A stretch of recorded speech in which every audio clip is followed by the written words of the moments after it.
Let's be honest. How many times have you tried to change your life with one big, bold decision? You signed up for the gym. You promised yourself you'd eat clean. You told yourself, "This time, I'm gonna be different."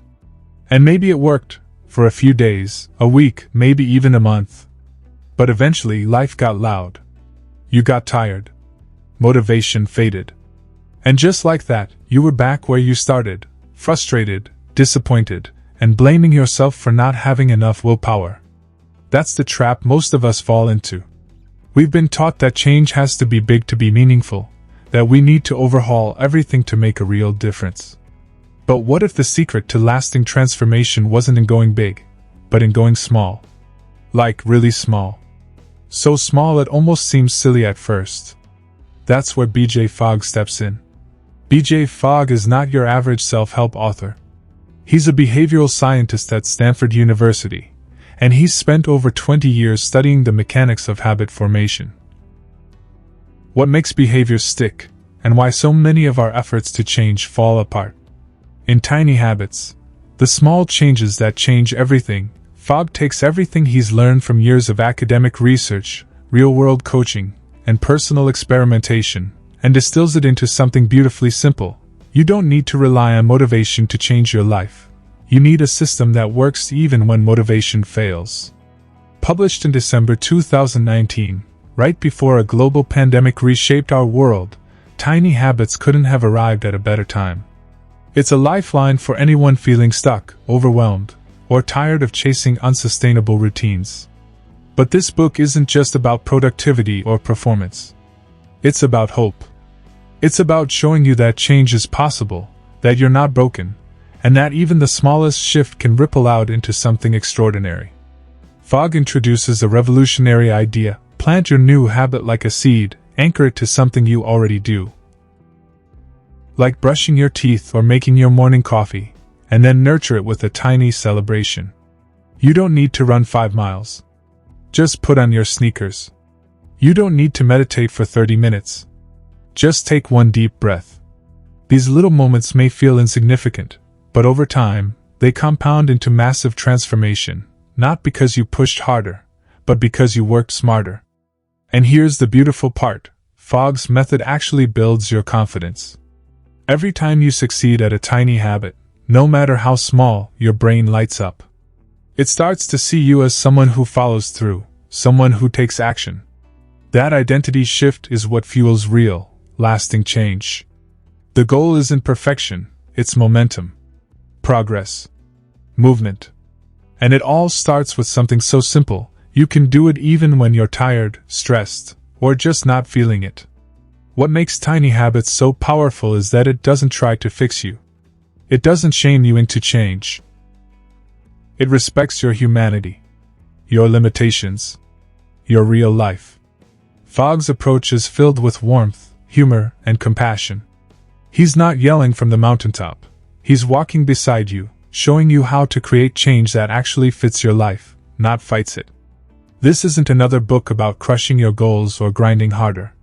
This is a book about reshaping your life with kindness, clarity, and consistency, starting with one tiny habit at a time. Because when you start small, you unlock something big: belief in yourself. So if you're ready to stop struggling and start building a better life, slowly, gently, and powerfully, then this book might just be the beginning of something incredible. Let's begin with Chapter 1. Change can be easy and fun. BJ Fogg doesn't ease us in with complicated theories or intimidating blueprints. Instead, he starts with a radical idea that flips the entire self-help world on its head. What if change doesn't have to be hard? What if it could actually be fun? Sounds almost too good to be true, right? But that's exactly what this chapter is all about: changing the way we think about change. Most people are conditioned to believe that creating new habits requires willpower, discipline, and a heroic level of motivation. But Fogg says that belief is not only false, it's damaging. It leads to a cycle of failure, where we set ambitious goals, can't keep up, and then beat ourselves up for falling short. We think the problem is us, that we're lazy or weak. But Fogg says no, you're not the problem. Your approach is. And that's where his tiny habits method begins. In this chapter, Fogg tells the story of how he stumbled into the idea of starting small. At one point in his own life, he wanted to get healthier. But instead of jumping into a massive workout plan, he started ridiculously small, like doing just 2 push-ups after going to the bathroom. That's it. No gym. No sweat. Just 2 push-ups. And as strange as it sounds, it worked. Why? Because it was so small, so easy, that it was impossible to fail. And from there, momentum grew. Those 2 push-ups turned into more. Eventually, a full fitness habit formed. But it didn't begin with a giant leap. It began with a tiny spark. Fogg emphasizes that successful change isn't about size, it's about consistency. And consistency is born from simplicity and emotion, not discipline. When a habit is small enough, it doesn't require motivation. You don't have to negotiate with yourself. You just do it, and then, this is crucial, you celebrate. That celebration, even if it's just a smile or a whispered, "Yes," tells your brain, "This is good, do it again." And that's where the magic begins. The habit starts to take root. He introduces the idea of recipes, pairing your new habit with something you already do. For example, after I brush my teeth, I will floss 1 tooth. Yes, just 1 tooth. That may sound laughable, but that's the point. The habit is so ridiculously tiny, there's no friction. No failure. And that feeling of success rewires your brain far more effectively than forcing yourself to tough it out ever could. This chapter isn't just motivational, it's transformational. It helps you see that you've been trying too hard, aiming too high, and that maybe, just maybe, doing less is the secret to doing more. It's about working with your brain instead of against it. BJ Fogg's voice in this chapter is gentle, encouraging, even playful. He's not preaching from a pedestal. He's in the trenches with you, saying, "You don't need to suffer to succeed. Let's make this fun." And that, right there, is the core of tiny habits. Change can be easy. It can be enjoyable. It can feel good right from the start. You don't need to change everything overnight. You just need to start small. Next is Chapter 2, The Elements of Behavior.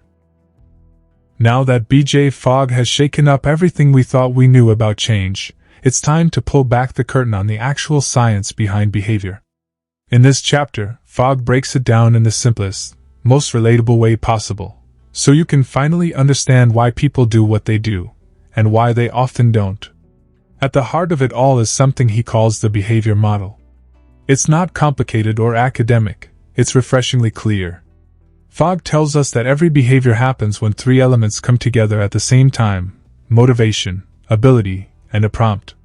Or in short, B equals MAP. Let's unpack that. First, there's motivation, your desire to do the behavior. It's that inner why. Maybe you want to get fit, save money, or be more present with your family.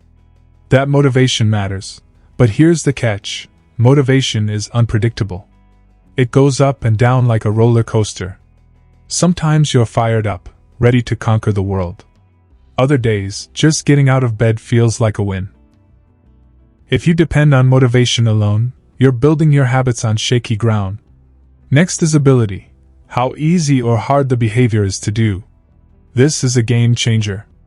If something is too difficult, you're just not going to do it consistently, especially when life gets in the way. But if it's easy, tiny, even, you remove the resistance. Fogg's genius lies in helping people lower the bar so they can clear it every time. And then there's the third piece, prompt. This is the trigger, the reminder, the thing that cues you to take action. Without a prompt, your habit simply won't happen, even if you're motivated and it's easy to do. Prompts can be external, like a notification, or internal, like a feeling or routine. But the most powerful prompts are things that are already built into your day. Like brushing your teeth, boiling your morning coffee, sitting down at your desk. These are natural anchor points, and they're gold for habit formation. So when you put it all together, when you find a behavior that's easy to do, connect it to something you already do, And let your motivation be the bonus, not the backbone. You've got a habit recipe that works. Fogg gives plenty of real-life examples throughout the chapter. Like someone who wanted to drink more water, so they created this habit. After I brush my teeth, I will fill my water bottle. Simple, actionable, and over time powerful. But here's something deeper. BJ Fogg wants us to realize: you don't need to feel bad when you fail to build a habit. You're not broken. You're not lazy. You just didn't have the right combination of motivation, ability, and a solid prompt in place. Once you understand the model, you can fix it. You can adjust. You can build a system that actually fits you. And maybe that's the most empowering part of this chapter. It gives you the tools to stop guessing, stop blaming yourself, and start engineering habits that truly stick.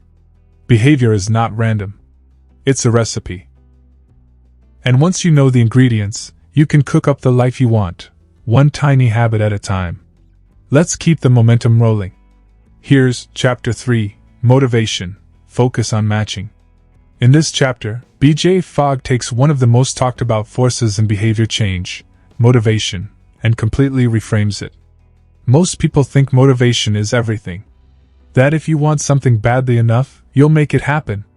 But Fogg gently pulls us aside and says, "Hey, that's not how human behavior really works. The truth is, motivation is slippery. It's emotional. It comes and goes. One moment, you're ready to start a new diet, build a business, or clean your entire house. But 2 days later, you're on the couch, rewatching a show you've seen 3 times. That's not failure. That's just motivation being what it is, temporary." But here's the real breakthrough of this chapter. Fogg doesn't try to eliminate motivation. He teaches us to use it smartly. The key isn't to boost your motivation. It's to match your habits to the motivation levels you actually have. He introduces the idea of what he calls focus mapping, a way to zoom in on the behaviors that are both effective and easy to do. Because if something's effective but hard, it might not happen. And if it's easy but doesn't matter to you, why bother? The sweet spot is a habit that fits you, your goals, your lifestyle, and your current emotional energy.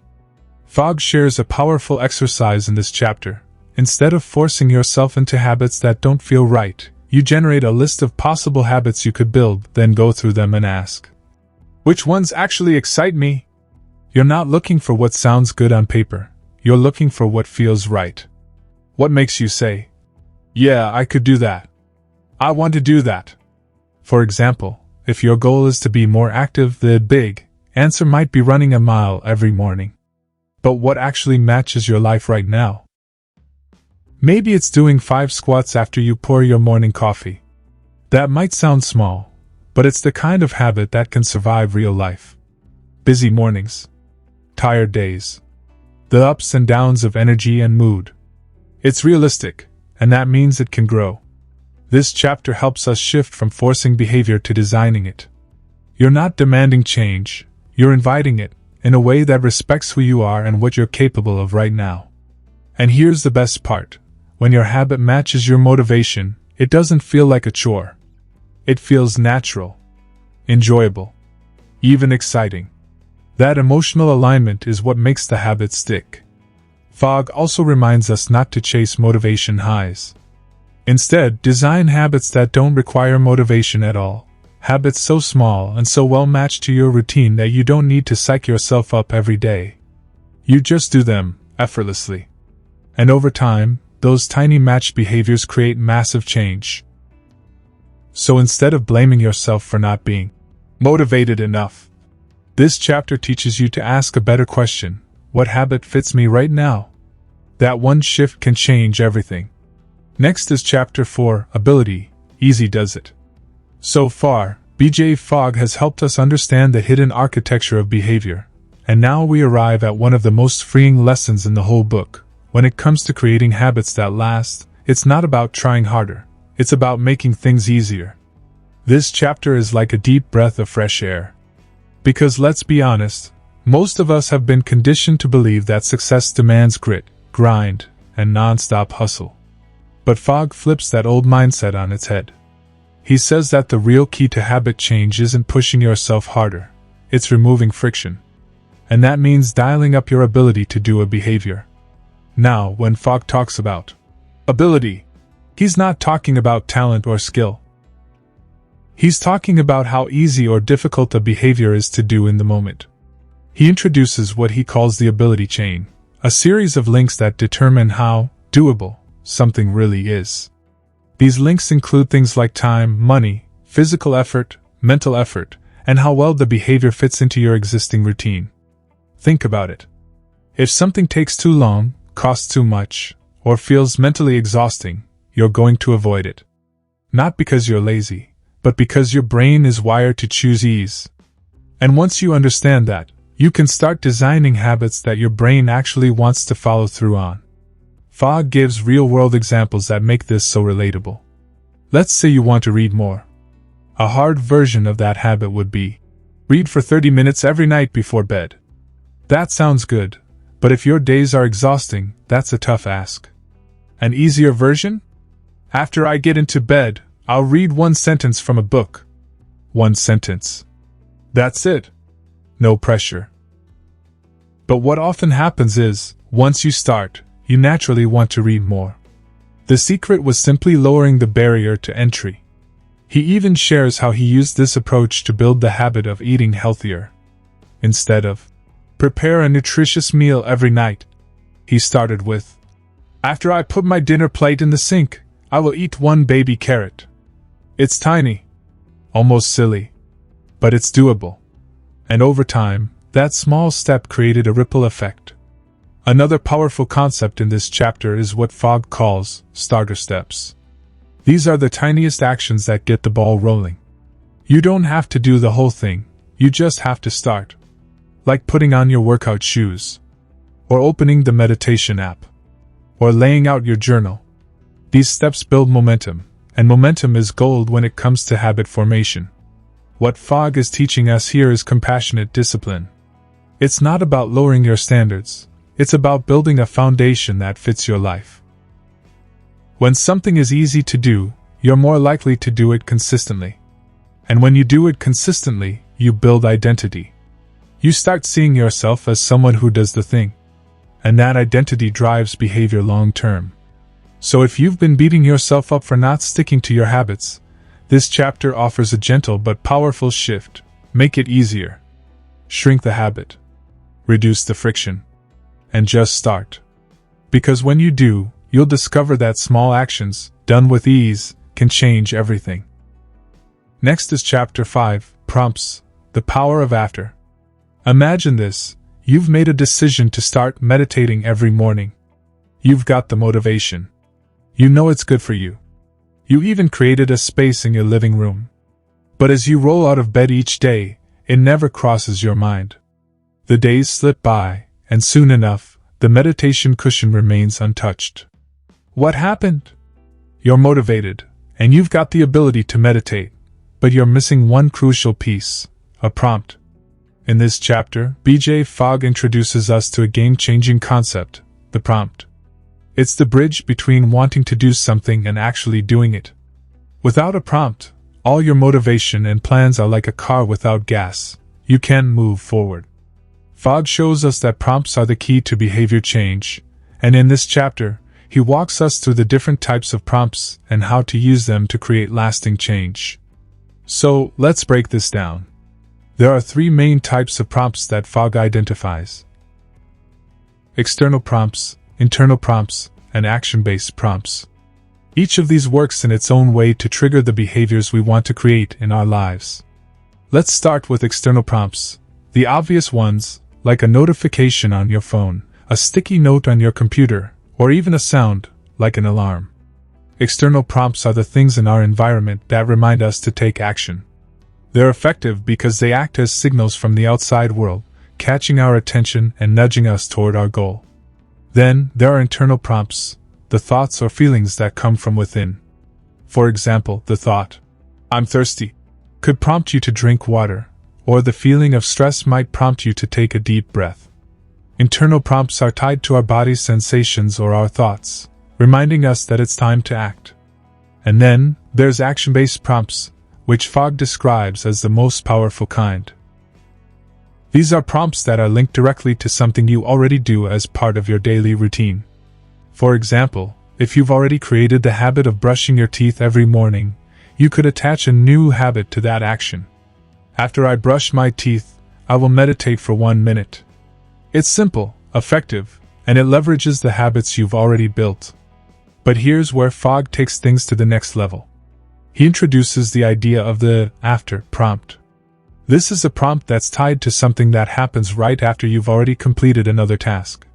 Think about it. You don't need to create motivation, you simply need to use the natural flow of your day to trigger the new habit. The after prompt is incredibly powerful because it ties your new behavior to something that's already built into your routine, something you don't need to think twice about. For instance, imagine you want to stretch more during the day. A great after prompt would be, after I sit down at my desk, I will stretch my arms for 10 seconds. The after is the action of sitting down at your desk, something you're already doing without thinking about it. Now, every time you sit down, your brain automatically connects it to the action of stretching, which eventually becomes a habit.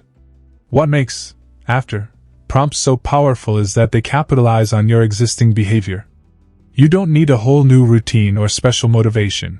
You're simply linking the new habit to something that's already second nature. Fogg calls this habit stacking, and it's one of the easiest ways to slip a new habit into your already busy life. Now, Fogg takes it a step further. He emphasizes the importance of celebration after completing the behavior prompted by the after. When you do a new habit, it's essential to celebrate, even if it's just a mental high five. That positive emotion helps reinforce the new behavior, making your brain say, "Wow, that felt good.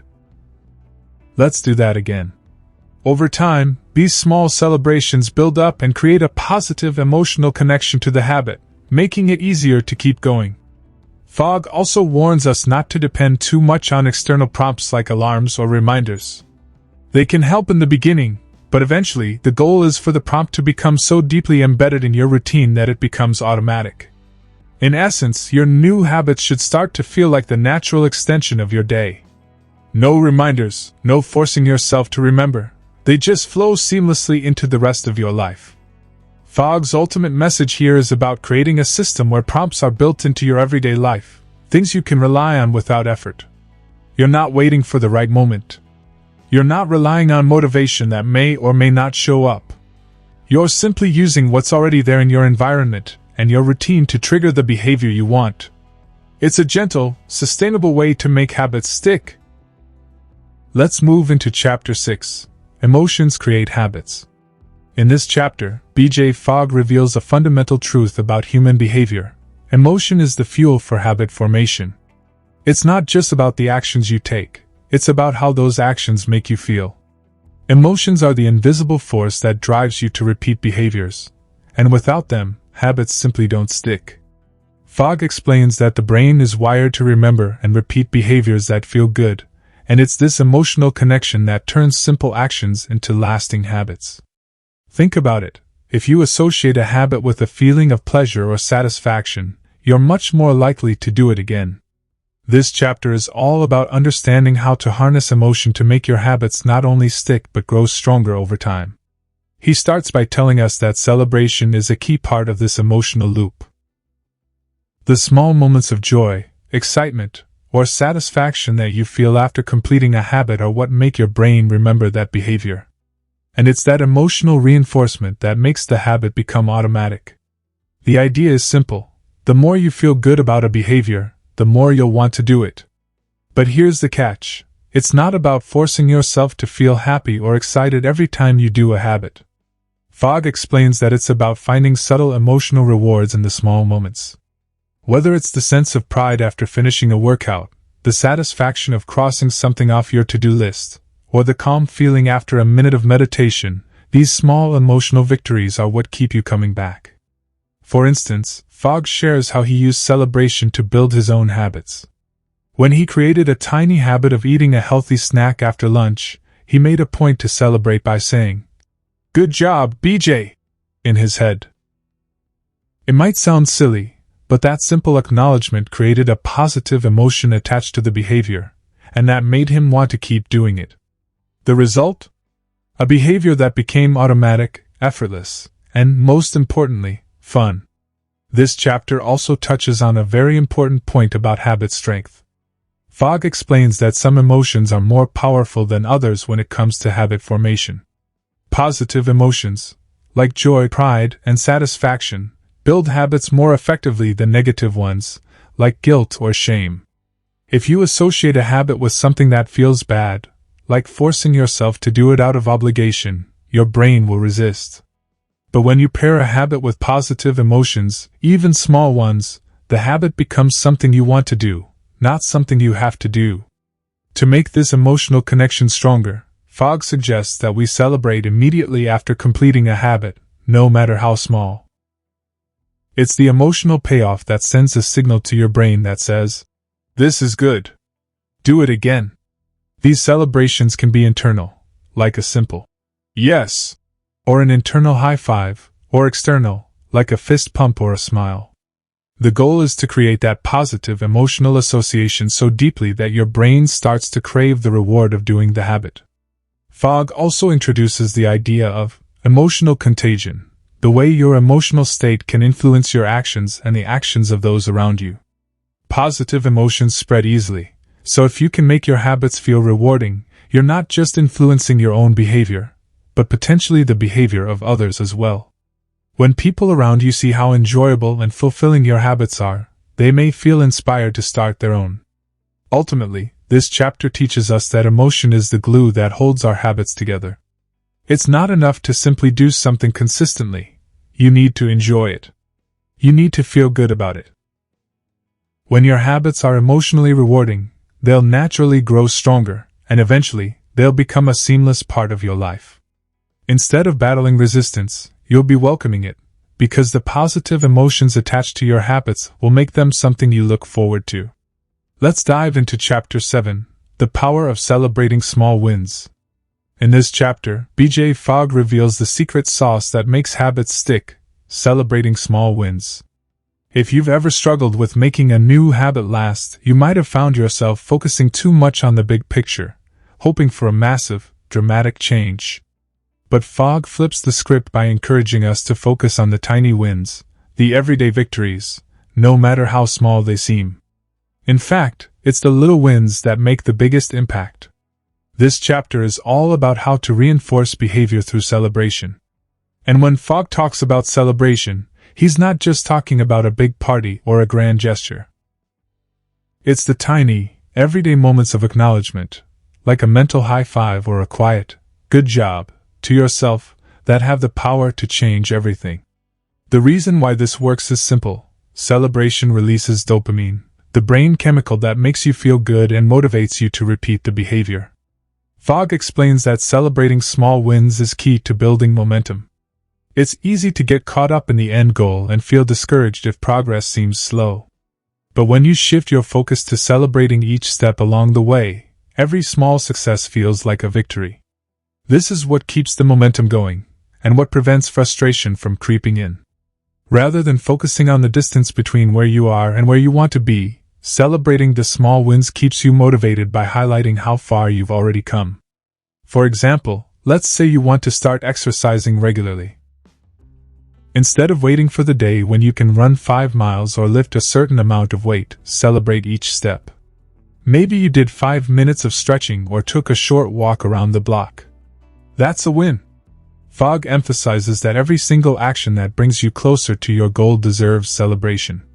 Whether it's putting on your workout clothes, doing one push-up, or walking out the door, you celebrate it.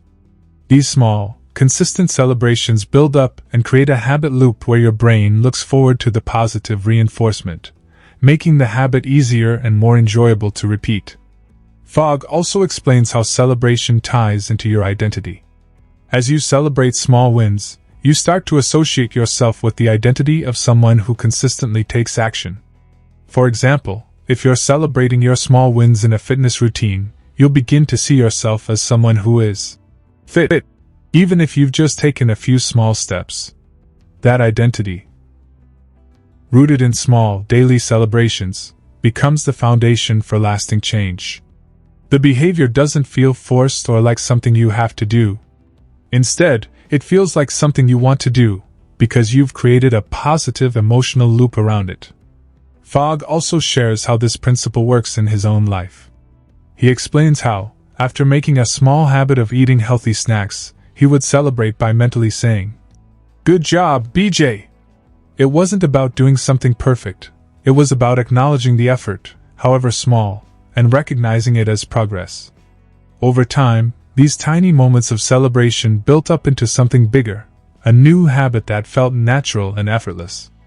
But here's the most important part: celebration doesn't need to be big or dramatic.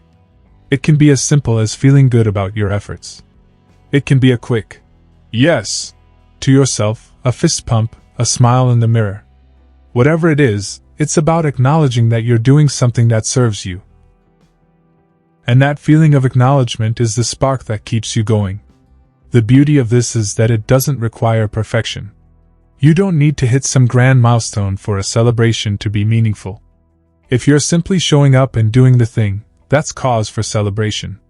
And as Fogg teaches, those tiny celebrations will compound over time, creating a positive emotional connection with your new habits that make them stick.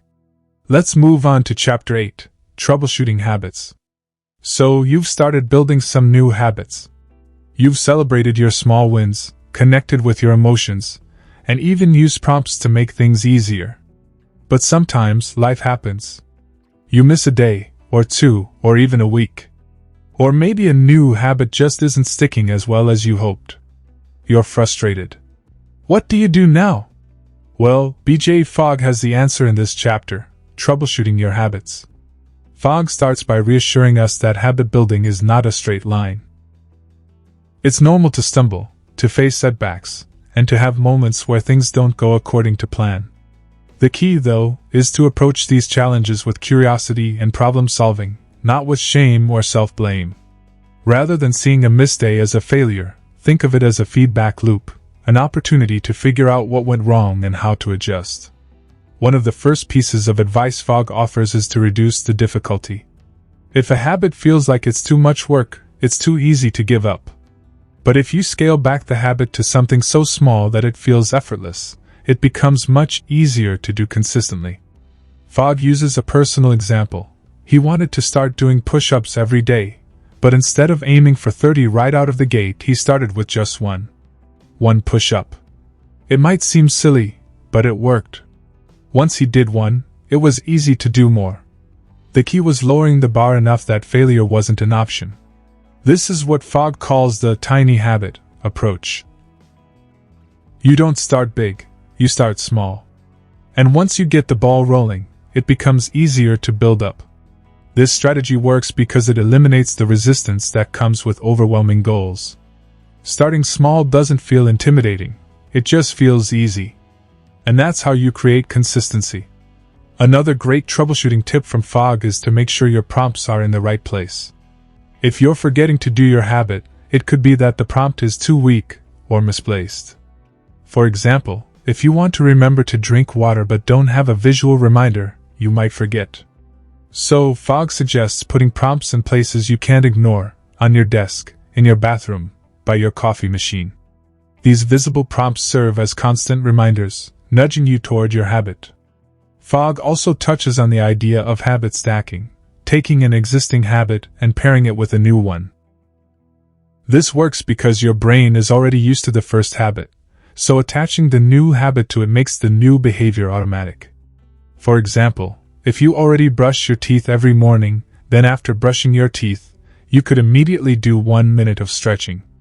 By piggybacking your new habit onto an already established one, you increase your chances of success.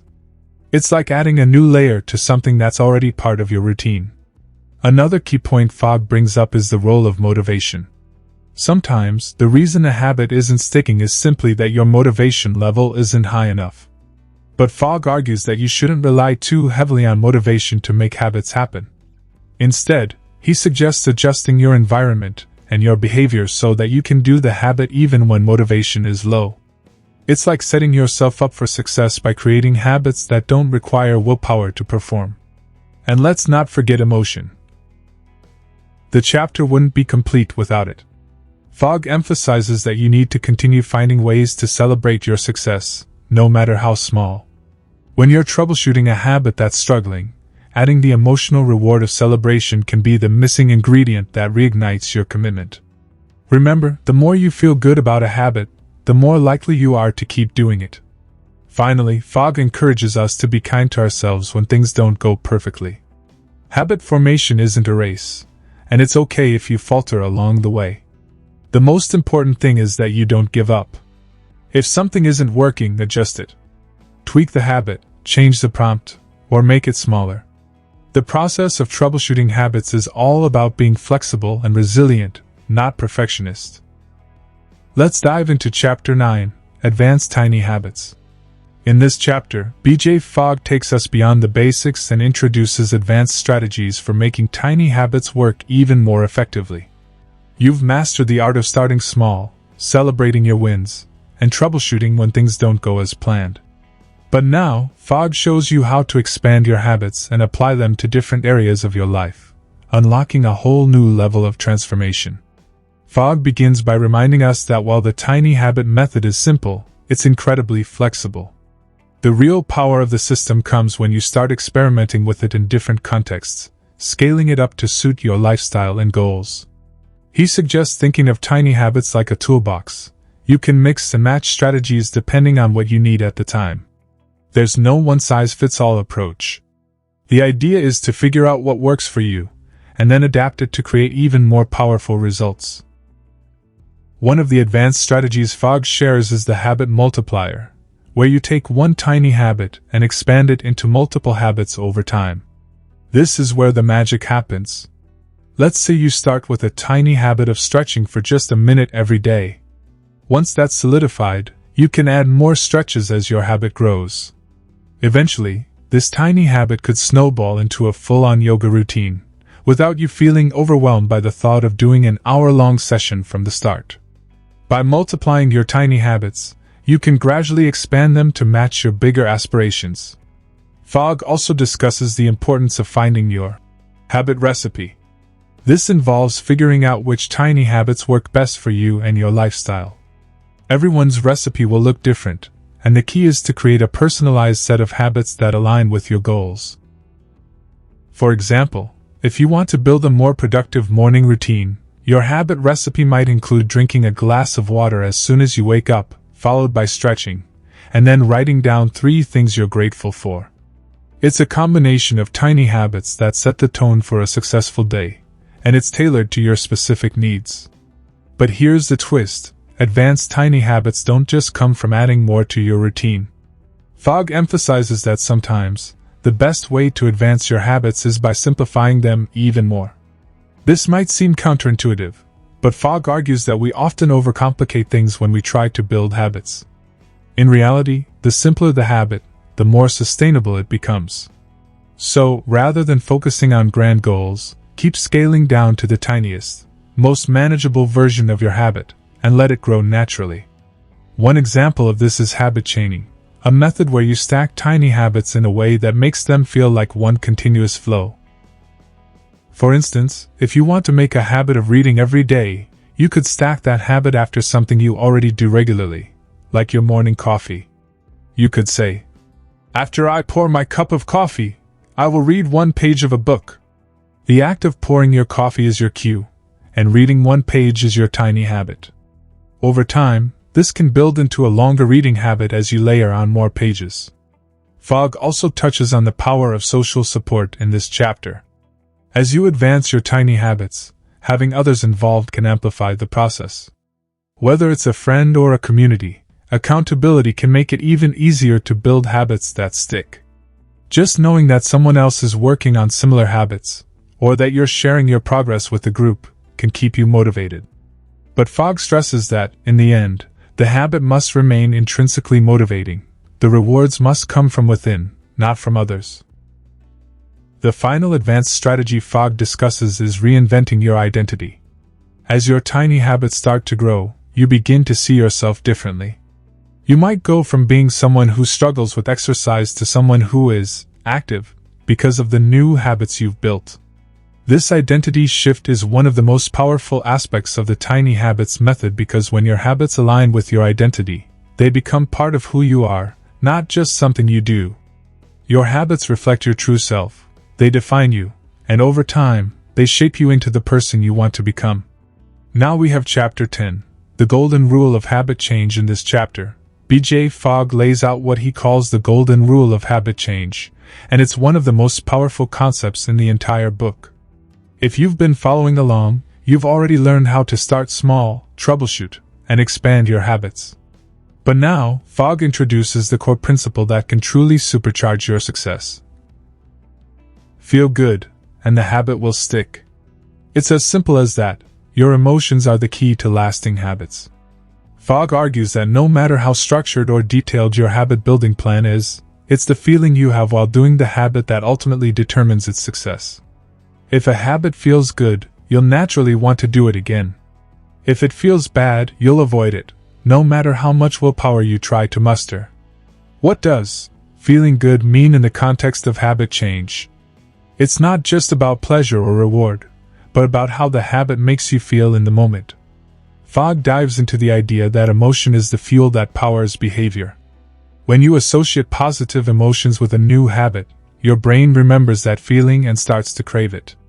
Over time, the more you feel good about the habit, the stronger the connection becomes, and the habit becomes automatic. Fogg makes it clear that negative emotions like frustration, shame, or guilt can completely derail your progress. This is why it's so important to celebrate your small wins, no matter how insignificant they might seem. When you feel good about completing a tiny habit, your brain rewards you with dopamine, the feel-good chemical that reinforces the behavior. Over time, the habit becomes easier and more natural because your brain has created a positive feedback loop. You feel good, and that feeling pushes you to repeat the behavior. One of the most powerful parts of this chapter is when Fogg explains how you can use this golden rule in any area of your life. Whether you want to develop a fitness routine, eat healthier, or write a book, the key is to find ways to make the habit feel enjoyable or rewarding. The goal is to associate the habit with positive emotions, so it doesn't feel like a chore. For example, if you want to build a daily exercise habit, instead of forcing yourself to do a tough workout that you dread, try something fun, like dancing, stretching, or even just a light walk. The idea is to build a positive connection with movement, rather than focusing on intensity or results. Once the habit feels good, you'll naturally want to do it more, and that's when the magic happens. Fogg also offers some insights into how to shift your mindset around habits. Rather than thinking of habits as things you have to force yourself to do, start thinking of them as opportunities to feel good. For instance, when you sit down to meditate, don't think about it as something you have to do for 20 minutes. Instead, think about it as a gift to yourself, an opportunity to relax and recharge. When you approach the habit with that kind of mindset, it shifts from something that feels like a task to something that brings you joy. This chapter emphasizes that making a habit stick isn't about perfection, it's about consistency and creating a positive emotional experience with each step. As long as you're feeling good about the habit, you're moving in the right direction. Fogg even goes so far as to say that you don't need motivation to make habits stick. Motivation is fleeting and unreliable. But when you focus on the emotional rewards of the habit itself, motivation becomes irrelevant. You just do the thing, because it feels good, and that's the key to long-term success. Ultimately, the golden rule of habit change is about making the habit feel easy, enjoyable, and rewarding, and then letting the habit build itself over time. This approach makes the habit part of your lifestyle, rather than something you have to force yourself to do. As we wrap up tiny habits, one thing becomes crystal clear: small steps create big change. BJ Fogg's approach to habit building isn't about overwhelming yourself with impossible goals or trying to change everything at once. It's about taking those tiny, simple actions, things so small they feel effortless, and letting them build into something powerful over time. The beauty of this method is that it's sustainable, kind, and, most importantly, effective. The secret? Celebrating the small wins. Fogg highlights how feeling good about your progress, no matter how tiny, is what propels you forward. It's about creating a positive, joyful experience with every step you take. When you associate habits with positive feelings, they become something you naturally want to repeat. No more forcing yourself into rigid routines. Let the joy of the habit drive you. It's that simple. Another game changer is habit stacking. By linking new habits to existing ones, you make them feel less like extra work and more like a natural extension of your day. That's the beauty of tiny habits. They're so easy to incorporate, they don't disrupt your life, they fit right in, and they start to compound, one small action at a time. Fogg also reminds us that willpower isn't the key to lasting change. Instead of relying on motivation, which can be fleeting, build habits that are easy, fun, and rewarding. When habits feel like a win, you'll want to keep doing them. It's not about perfection, but about consistency, sticking with it, even when things don't go as planned, and being compassionate with yourself along the way. At its core, Tiny Habits isn't just a guide to creating habits, it's a mindset shift. It's about embracing change in the smallest, most positive way possible, trusting that those tiny steps will lead you to the life you want. No gimmicks, no burnout, just real, sustainable progress, one tiny habit at a time. So if you're ready to transform your life, remember, it doesn't have to be hard. Just start small, celebrate the wins, and let the tiny habits do the rest. Your future self will thank you. If you found this summary insightful and valuable, don't forget to show your support by subscribing to the Mindful Brief on YouTube. Hit the like button if you enjoyed this audiobook summary, share it with your peers, friends, or family who might benefit from it, and leave a comment below with your thoughts. Your engagement helps us create more in-depth and valuable content for you. Stay tuned for more summaries, insights, and strategies to elevate your knowledge and career. Subscribe now and be part of the journey.